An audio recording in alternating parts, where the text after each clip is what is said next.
85% of the total mineral in your body is calcium. There's 147 different diseases you can get from a calcium deficiency. We're just going to quickly go over the top 10 when it comes to number of people affected and the amount of money involved. Let's look at osteoporosis, the number 10 killer of adults in the United States. Remember, 75% of those over age 65 who fracture a hip or a major leg bone don't live 90 days.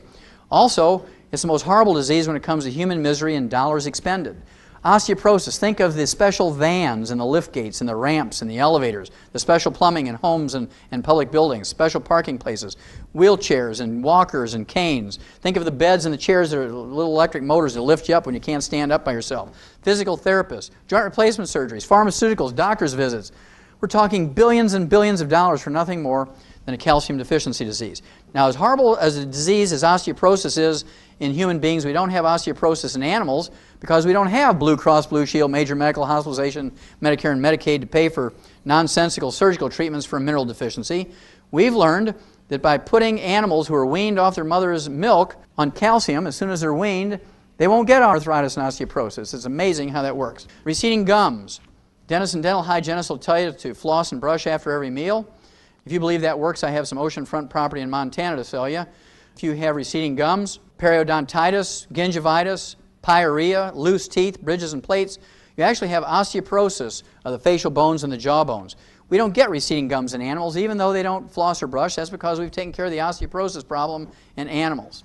Arthritis. 85% of all arthritis is called wear and tear arthritis.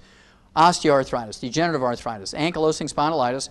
These things are nothing more than osteoporosis of the joint ends of the bones. Hypertension, high blood pressure, as you've learned, has nothing to do with salt or salt restriction. 85% of hypertension not related to kidney disease, which is most of them, not related to kidney disease, is in fact a calcium deficiency.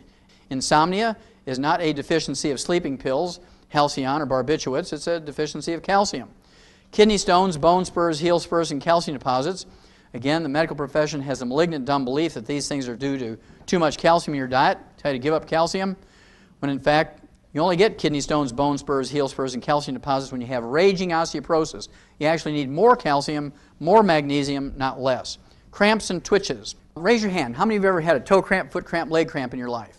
Sure. That's the first symptom of a calcium deficiency that most people recognize. So if you've ever had that sometime in your life, you've had a calcium deficiency. Then you have PMS. The University of California at San Diego came out and said that 85% of the emotional and physical stuff of PMS can be relieved, eliminated, and cured. They use the cure word by taking 3 times the RDA of calcium. Low back pain has nothing to do with disc problems. I know you've heard of people, maybe even yourself, have had a disc surgery for back pain. And after the surgery, you still had the pain, maybe even worse, because back pain is not caused by disc problems. If you have a disc problem, you can have numbness and tingling, maybe even paralysis if it's very severe, but disc problems do not cause pain.